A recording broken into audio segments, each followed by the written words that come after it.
नमस्कार दोस्तों, मैं किरण यादव आपका स्वागत करता हूं ट्रेडिशन ऑफ स्टूडेंट सपोर्ट के यूट्यूब चैनल में।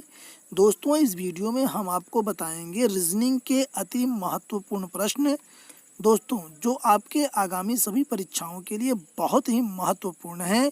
यदि आप हमारे इस चैनल पर नए हैं तो सबसे पहले हमारे इस चैनल को सब्सक्राइब कर लें और सब्सक्राइब करने के बाद बेल आइकन को दबाएं, साथ ही ऑल पर क्लिक करें। प्रश्न 1, प्रश्न में प्रश्नवाचक चिन्ह के स्थान पर क्या आएगा। तो यहाँ पर हमें एक आकृति यहाँ पे दी हुई है और इस आकृति में यहाँ पर देखिए खाली स्थान है, रिक्त स्थान है। तो रिक्त स्थान पे यहाँ पे जो है प्रश्नवाचक चिन्ह है और इस प्रश्नवाचक चिन्ह के स्थान पर कौन सी संख्या होगी यही हमें बताना है। और बाकी समय देखिए यहाँ पर जो संख्याएं लिखी हुई है, यहाँ पे संख्या नहीं है।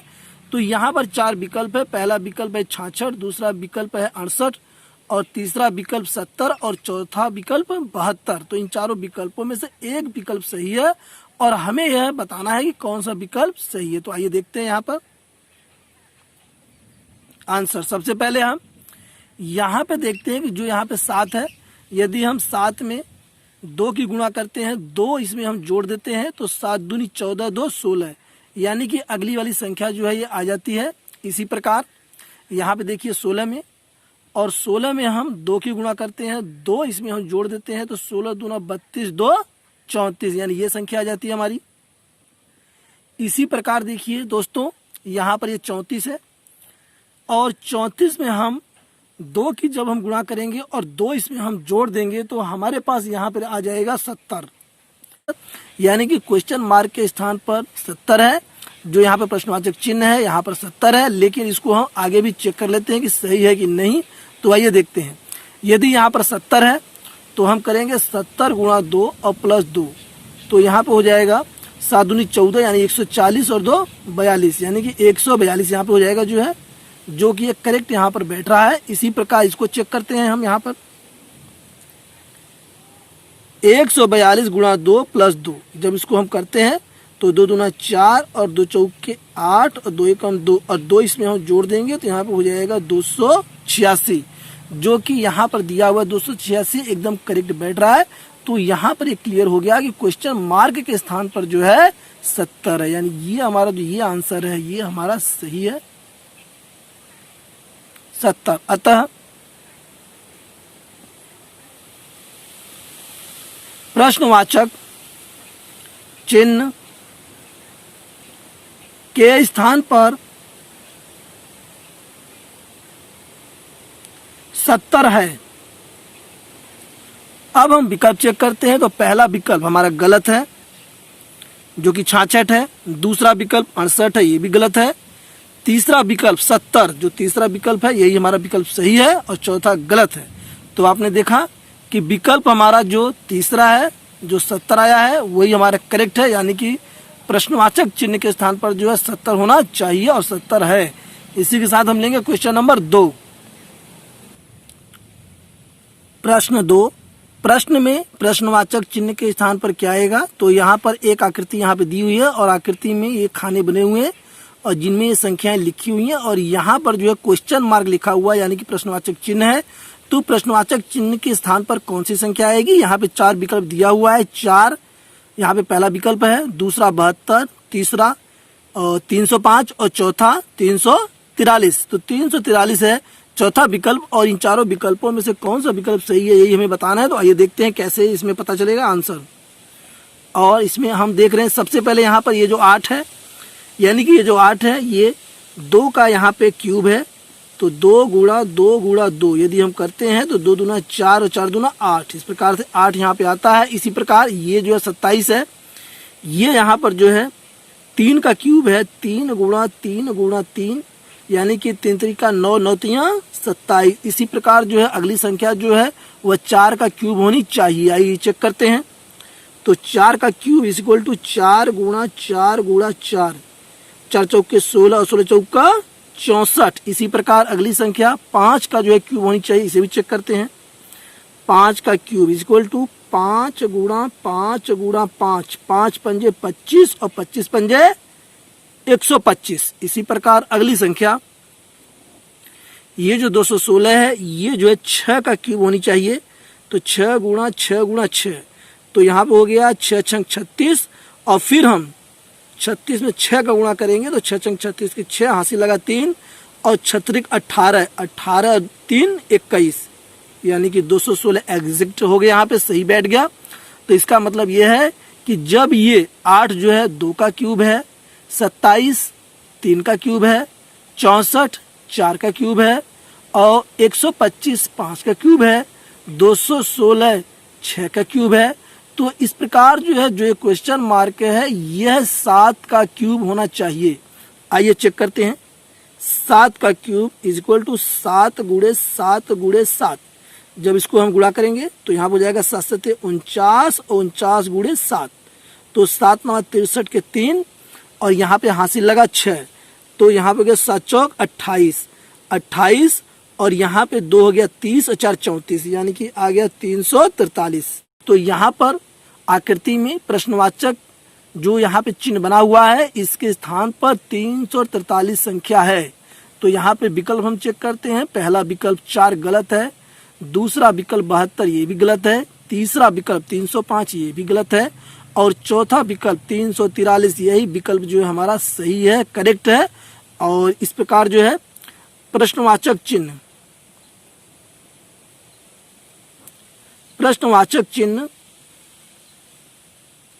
के स्थान पर 343 है, और यही जो है करेक्ट आंसर है, और हमारा विकल्प है विकल्प नंबर 4।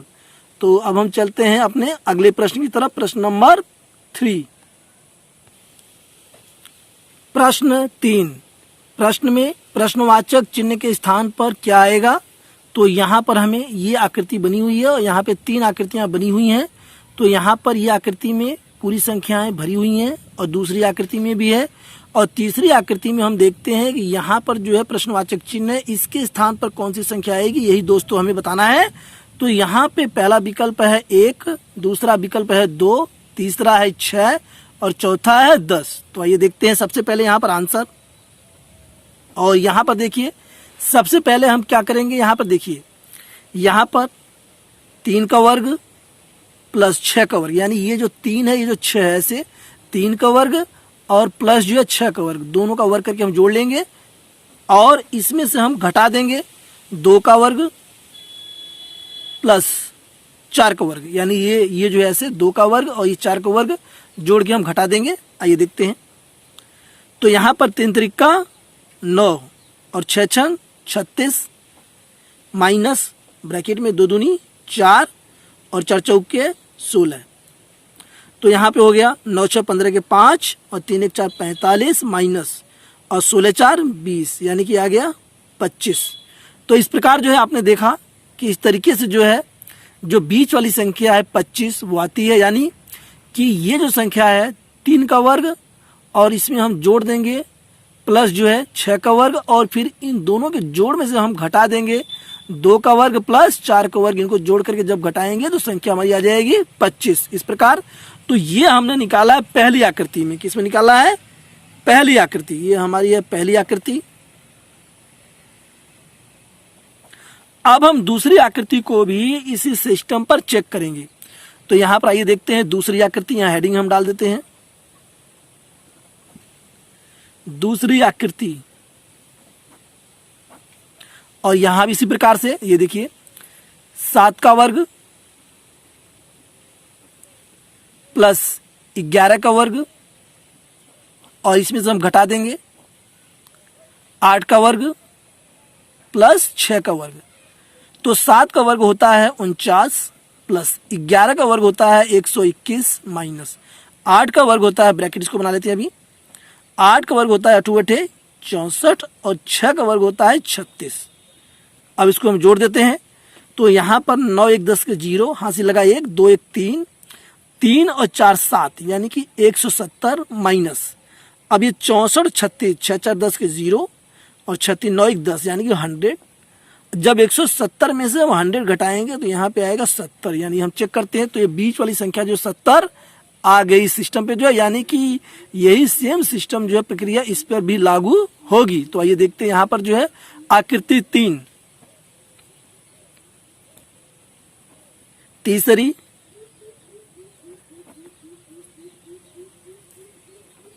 आकृति में हमें क्या करना होगा, यहां देखिए 1 का वर्ग प्लस 4 का वर्ग दोनों को जोड़ करके माइनस करना होगा, 5 का वर्ग प्लस, और ये जो चिन्ह यहां पे बना हुआ है चिन्ह का वर्ग। आइए देखते हैं कैसे। 1 का वर्ग प्लस 4 का वर्ग माइनस, और यहां पे दिया हुआ 5 का वर्ग और प्लस यहां पे प्रश्नवाचक चिन्ह का वर्ग। आप प्रश्नवाचक चिन्ह के स्थान पर x भी मान सकते हैं, y z कुछ भी आप मान सकते हैं, और फिलहाल हम नहीं मान रहे हैं, और इसी प्रकार से भी आप कर सकते हैं। आइए देखते हैं। तो यहाँ पर ये चूंकि यहाँ पे जो सिस्टम अपनाया गया है, ऐसा करने पे बीच वाली संख्या निकलती है पहली आकृति में, और यही सिस्टम जो हमने अपनाया दूसरी आकृति में, तो उसमें भी जो है बीचों बीच संख्या 70 हुआ। ये तो यानी थी जो तीसरी आकृति है उसमें भी यह प्रक्रिया जो अपनाने पर जो है ये तीसरी आकृति में जो यहाँ पे बीच में -12 है ये आना चाहिए, तो ये -12 इस प्रकार जो है। अब हम इसको हल कर लेंगे।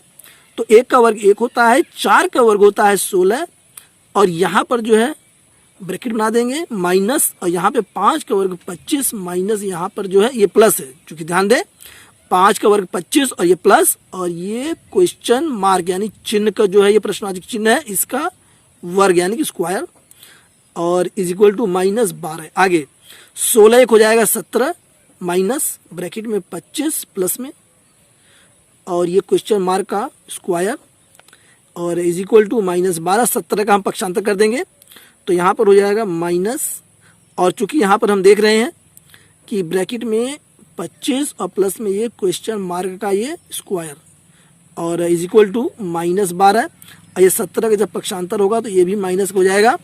तो आगे हम देखते हैं अब क्या करेंगे हम। अब हम ये देख रहे हैं कि यहाँ पर कि माइनस का ब्रैकेट में 25 प्लस में ये क्वेश्चन मार्क यानी प्रश्नवाचक चिन्ह है उसका स्क्वायर है इज इक्वल टू, और ये माइनस में आया है 7 2 9 और 1 1 2 यानी 29। तो माइनस से माइनस जो है कैंसिल हो गया, क्योंकि लेफ्ट हैंड साइड और राइट हैंड साइड दोनों तरफ माइनस है आगे।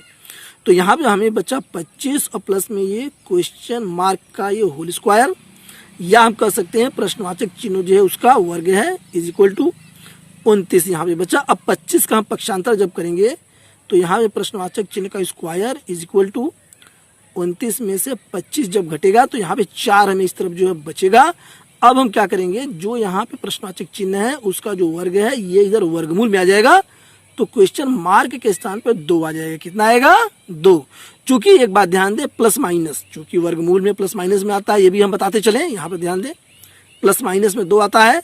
लेकिन एक विशेष बात है कि यहाँ पर जो विकल्प है, यहाँ पर जो विकल्प केवल प्लस में दिया है माइनस में नहीं है, इसलिए जो ऋणात्मक जो यहाँ पर है इसको हम अग्राह्य कर देंगे, ऋणात्मक हम छोड़ देंगे। इसलिए जो है प्रश्नवाचक चिन्ह के स्थान पर 2 होगा दोस्तों, यही जो इसका करेक्ट आंसर है।